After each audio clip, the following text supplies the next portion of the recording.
ቲክቶክ ላይ እየበሉ የሚወጡ እንትንሽ እንዲ ምናምን ኤፎርድ የሚጠቀሙ ጠቅላላ የሴተኛ አዳሪ ስድብ እንደዘገየ ያለው ጆከር የተባለው ደንቆሮ ትግሬ ያድዋ ትግሬ ወሎ ያደገ ደንቆሮ ነው። እናት እንዲላርጋት ጎርጉሬ እንዲላርጋት ለምን የእናቱን ብልት ሐቁን ነው። እኔም በመርዝ ለማጥፋት ስለመጣ አይደለም።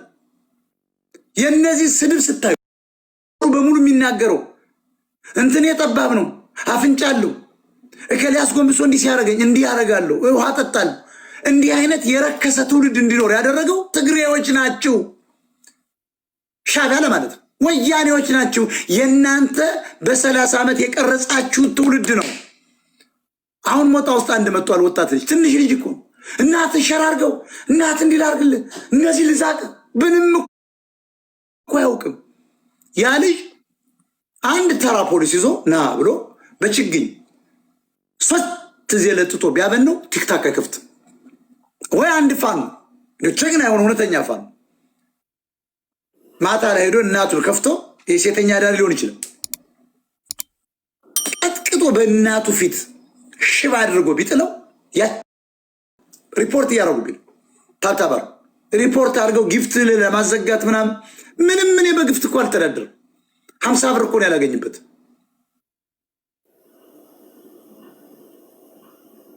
ሰርቶ የማይበላት ኢትዮጵያዊ ተፈጠረ።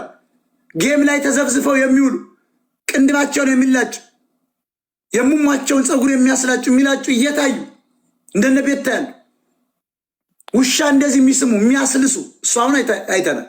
እንዲህ ላርግ ልጾሙን እንዲልንፋው ምናምን ይሄ ሁሉ ትውልድ የመጣው በህዋት ሻዕቢያ ትውልድ ነው።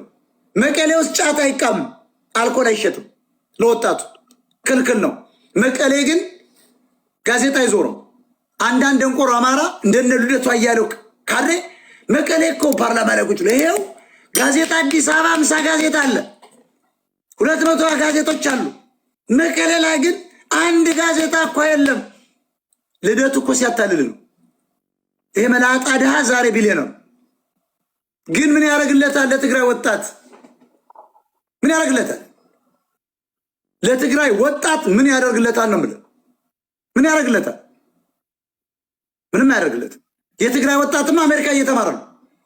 የትግራይ ወጣትማ ቻይና እየተማረ ነው። በእኛ በአባቶቻችን ኢትዮጵያን ባቆዩ በኮሪያ ዘማችነት እኛንም ብለው እኮ እዚያ በነፃ እያስተማሩ ነው። የእኛን የገበሬውን የአማራን የኢትዮጵያኖችን ጤፍ ፓተንት ሽጠው እኮ ለአውሮፓ እኮ እነሱ በነፃ እየተማሩበት ነው። ምን ያደርግለታል? ለትግሬ ወጣት ጋዜጣ ለደደቡ አማራ ኦሮሞ ነው እንጂ ያን ይዞ እያነበበ ይውላል። ሁሉም ነገር መንግስት ሳይፈትሸው አሁንም አብይ ሳያቃት የምትጻፍ ማጋዚን የለች አፍሪካ ነው። ስለዚህ ልመናን መጀመሪያ ያበረታታው በዓለም ደረጃ ቲክታከር ሁሉ ሰርቶ እንዳይበላ ቁጭ ብሎ አሁንም አይታችኋል። አንድ እኔ የቁንጅናዋ ብዛት ትናንት ማታ አይቻት አዘንኩ። ሪኮርድ አድርጊያታለሁ ላሳያችሁ እችላለሁ። ግን ሞራል በጣም ቆንጆ ስለሆነች ኦሮሞም ትግሬም ልትሆን ትችላል። ተሰቃይታ ሊሆን ይችላል። ወይ ደግሞ ሞራል ቢስ ውጭ ሆና ውጭ ተቀምጣ እንደዚህ ያክሉን እንደሚባል ይሄ በጥጥ ለቀማ ሲሩ የተወለደ ይሆናል እንጂ ይሄ ፔሬድ የሚያይ ይመስለኛል። ወንድ አይመስለኝም። ሲያለቅስ ሴቶች ሲመጣባቸው ተፈጥሯዊ ስለሆነ ይቆርጣቸዋል። የሚቆርጠው ይመስለኛል አክል ነው ምናምን ትለው እዚህ ዳላስ ቴክሳስ ተቀምጦ አንድ አበባ ሲመጣ ቤተክርስቲያን ብሎ ነው የመጣ። በቃ መደበቂያቸው ትግሬዎች ምናምኖች ቤተክርስቲያን በቃ ቤተክርስቲያኖች ሻዕቢያን ነው ወየሎች ጥራዘ ግዝቆ ቤተክርስቲያን እኮ ይዘርፋሉ። ለማርያም ቤተክርስቲያኑ ይሰራ ውሸት እኮ ነው። አሁን እኛ ያለንበት ቤተክርስቲያን እኔ ከመጣሁ 16 ዓመት ሊሞላኝ ነው። 16 ዓመት ሙሉ ገንዘብ ይሰበሰባል። 2 ዓመት በቃ እንሰራዋለን። አንድም ቤተክርስቲያን ተሰራ ያው የነበሩ ቤተክርስቲያን እኮ የማይታለብ የማይነጥፍ ላም እኮ አሁን ኤርሚያስ እኮ ተናግረዋል እኮ ኦርቶዶክስ የምትታለብ ላም ናት ነው ያለው።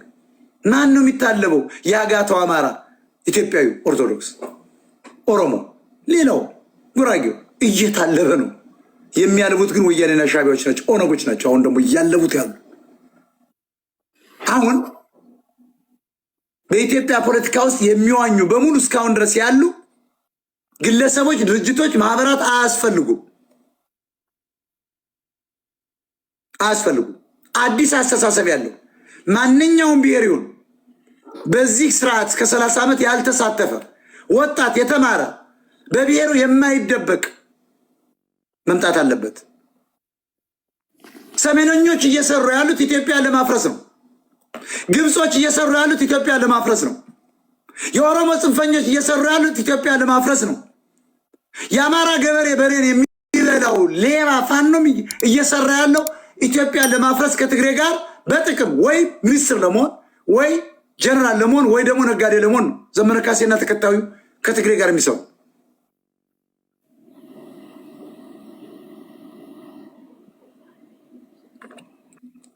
ስለዚህ በመላው ኢትዮጵያ ብሔር ብሔረሰብ ኢትዮጵያዊነት አልጠፋም።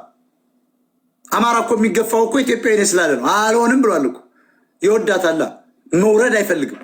የዛሬ 200 ዓመት ያመጣውን ኢትዮጵያዊነት ወይም ደግሞ አቢሲኒያኒዝም ኢትዮጵያኒዝም መተው ጨንቆታል።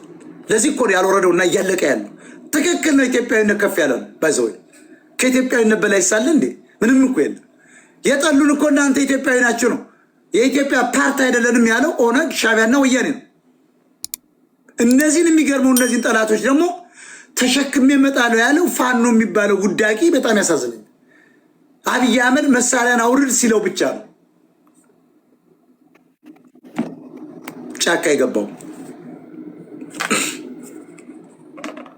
እኛ እኮ ነገር ነው ፋኖ አብይ አህመድ አቅዷል። ክልሉን ከቦ ሊያወድም ነው። ህዝቡ ይሞታል፣ ክልሉን ያዳክሟል።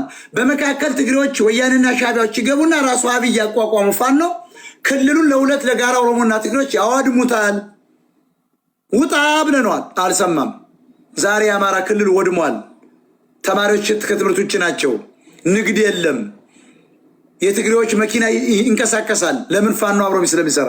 የአማራ ነጋዴዎች ግን ማታ ይገደላሉ፣ ዶክተሮች ይገደላሉ። በትግሬ ሻዕቢያና ወያኔ ትእዛዝ ማለት። አሁን አማራን አከሰሩት፣ አወደሙት። አብይ ደግሞ ፋኖን ስለፈራ ከቦ በመድፍ ይመታል። ልክ በእንትን ይመታል፣ በድሮን። ትክክል እኮ ነው። እኔም ጠቅላይ ሚኒስትር በሆን እንኳ እሱማ እንደውም እኔ እንደውም መደዳውን ነበር። ከሞጣ እስከ ጮቄ አንድ አርሶ አደር አይቀረኝ። መንቃት ያልቻለን ህዝብ አጠፋዋለሁ። መሬቱ ፈልገዋለሁ፣ ለኦሮሞ ፈልገዋለሁ፣ ሌላው ፈልገዋለሁ። ካልነቃ ምን እናድርገው? ተኩሳለሁ ብሎ ወጥቶ ከጠላት ሚዲያ ጋር የሚደዋወል ተኩሳለሁ ብሎ ወጥቶ የራሱ ክልል የሚወድም ስልጣን ይዛለሁ ብሎ ወጥቶ ሲሸነፍ ከትግሬ ጋር የሚሞዳሞድ ተኩሳለሁ ብሎ ወጥቶ ሴኖትራክ ለመግዛት የተዘጋጀ ባጃጅ ለመግዛት የተዘጋጀ የከተማ ቦታና መሬት የሚሰራ የሚሸጥ አዲስ አበባ ገንዘብ የሚያከማች ህፃናትን ይዞ የሚደፍር ጡት የሚቆርጥ አየው እጅ የሚቆርጥ